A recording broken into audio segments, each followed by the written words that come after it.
Hello! Today we will be reviewing this guy from that movie, which was the fourth in a series of other movies, which had some of these scenes. Back pocket!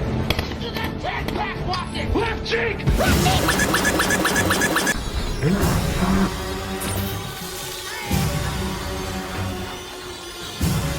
And also, yeah, very interesting film franchise, which I love. But that's besides the point, because you guys did not come here for a movie review. You came here for reviewing this guy right here. Now this is Voyager class Age of Extinction Galvatron. Now this guy is pretty notorious for one reason, which I will touch on later. But for now, let's look at this beautiful robot mode. While lacking in paint in most areas, what it makes up for is the proportions and just the details, as well as the articulation. So let's bring him in for a nice look at that face sculpt, and that is one ugly mug. But very, very well detailed, though. We got some metallic blue down through here. Looks like maybe a little bit of brown there in the eye. I'd never noticed that before, but everything else is unpainted.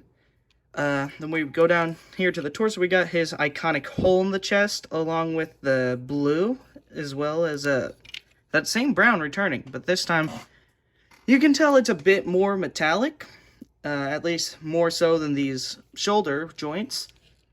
Got his Decepticon logo here, despite the fact that he didn't have one in the film, but he was still a Decepticon. Yes, he was. Yes, you were, weren't you? You were a Decepticon. You were evil, man. Go down to these legs, and the metallic blue continues. It's real nice. It really makes up for what the gray plastic doesn't. We got the same metallic sort of bronze color. Then when we go to the feet, there's almost nothing other than this brown plastic. With the arms, we have this metallic blue returning in the brown plastic. So very nice. Under the head and the neck, we have that same metallic blue. Turn around to the back. We got some nice sort of almost tealish paint here. And you can tell it's paint with the sort of streaks. It's kind of hard to tell here. But, yeah, we got the 5mm port here, and it also in his hands. The same sort of tealish paint is also on the wheels. So that's it for paint. Detail as well.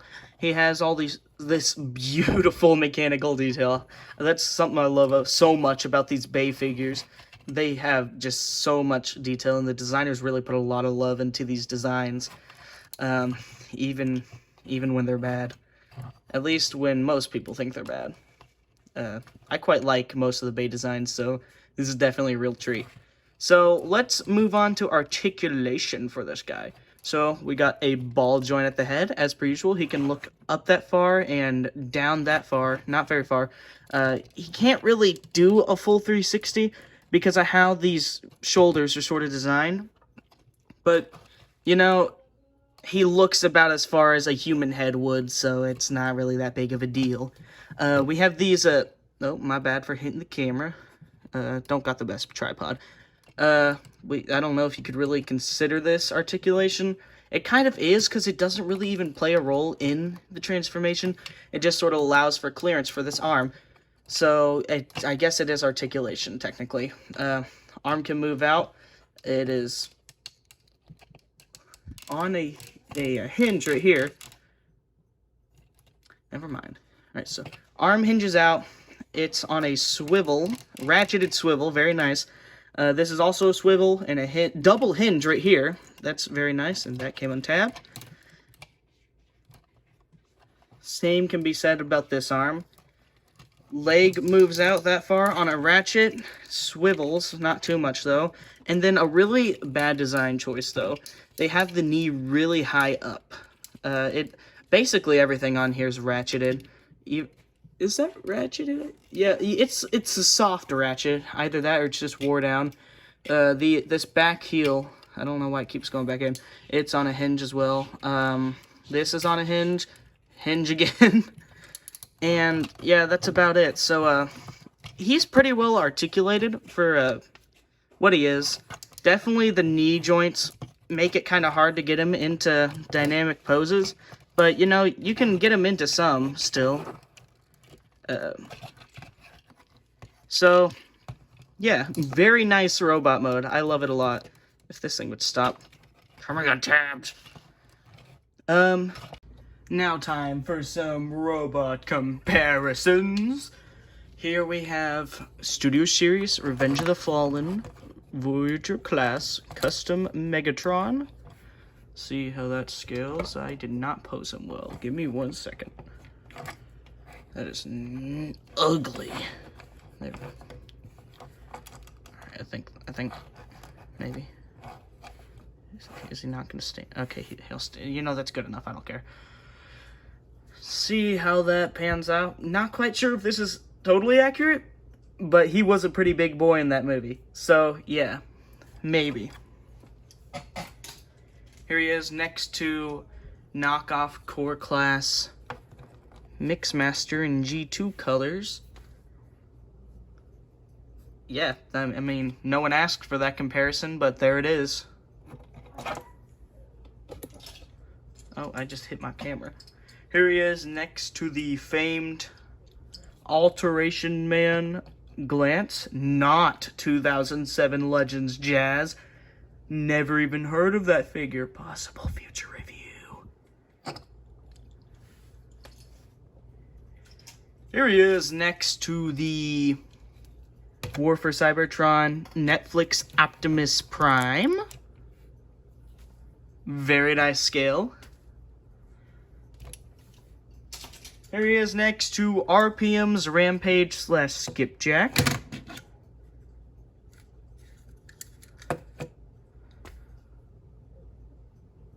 Yeah, what more do you expect from an RPM, you dumb idiot?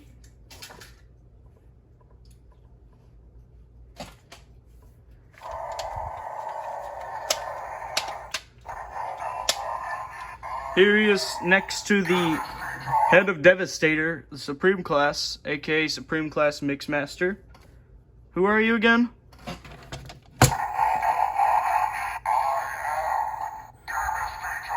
Yes, you are. Thank you for answering my question. Now get out of here. Shut up! Shut up! Shut up! And this is a comparison probably no one is gonna want, but I don't care because I'm gonna do it anyways, even though it shall be a nightmare for me to do. Here he is next to the, if I can get him to stand. Okay, I think that's good enough. I'm not even gonna bother with the fingers right now.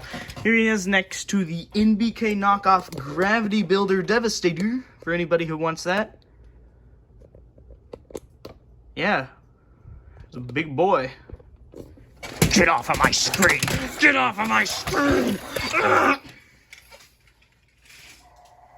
Oh.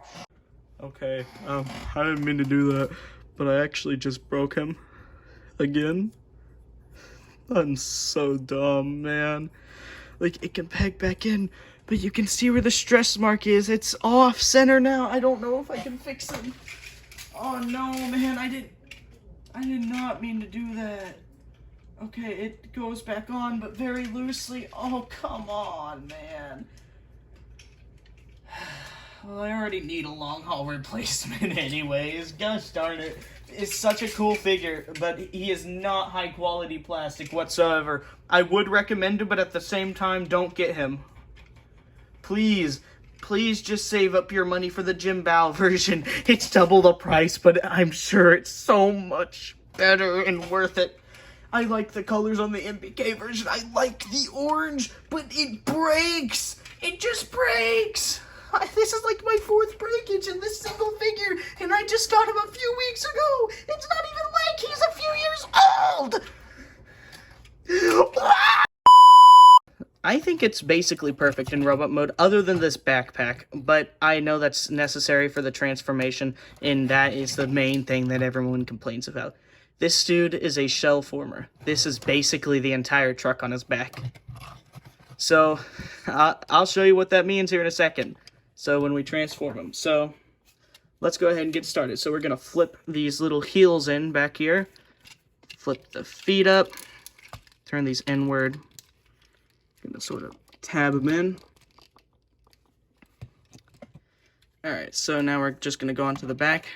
And we're going to bring this whole thing out. And the feet came untabbed. We can probably just leave those untabbed for now. But this is what I mean by it's a shell former. And how the entire thing's on its back.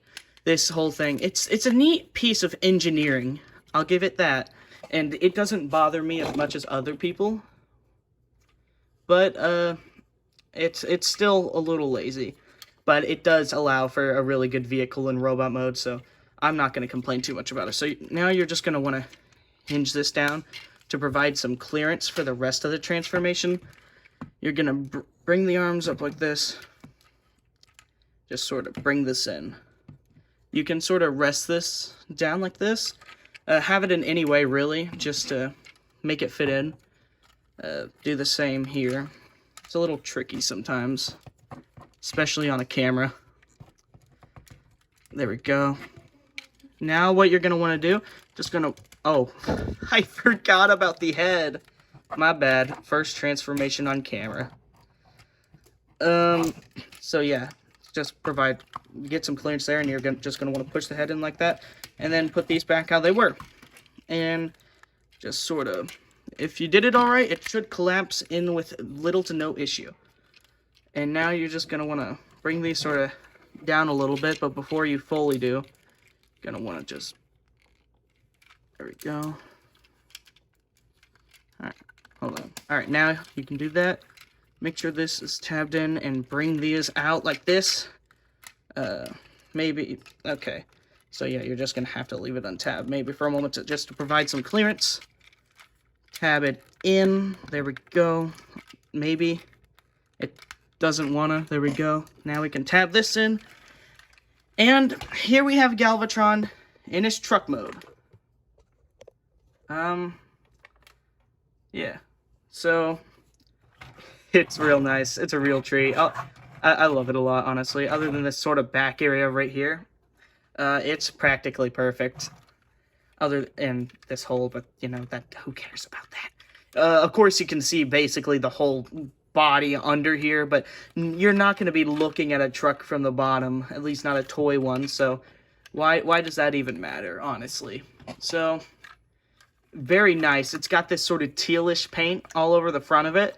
There's black paint, silver, everywhere. The silver, it goes around the whole thing, basically, except for the back. You can see the arms poking out from there. It's the return of the brown plastic with black wheels, all that.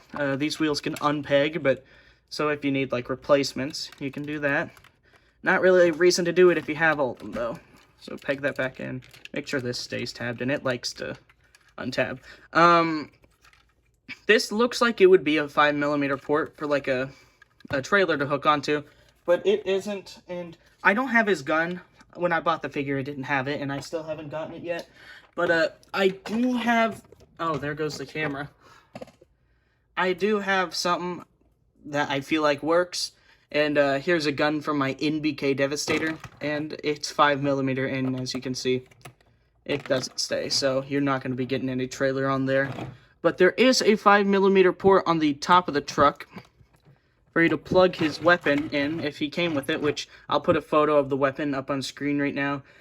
Like I said, it didn't come with mine. I bought it used at my local Inner Geek store, so yeah. Overall, real nice truck mode. I like it a lot.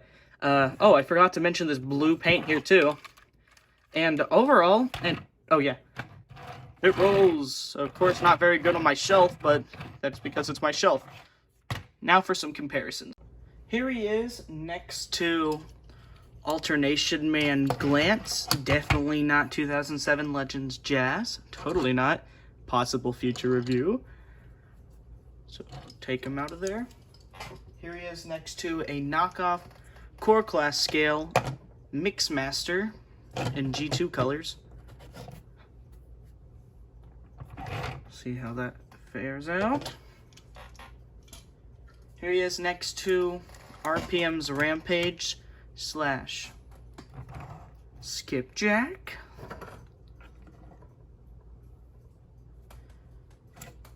Now for the big boys. Here he is next to War for Cybertron, Netflix, Optimus Prime. See how that scales. Both very nice trucks. I'll say that. Here he is next to Studio Series, Revenge of the Fallen, Custom Megatron.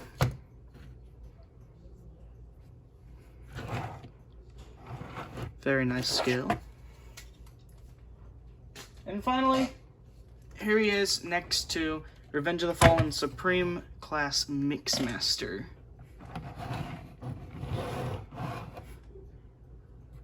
So yeah, there you have it.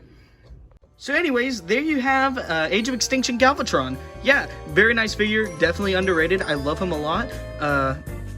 Never coming back off the shelf again. I'm never doing another review, totally. I don't.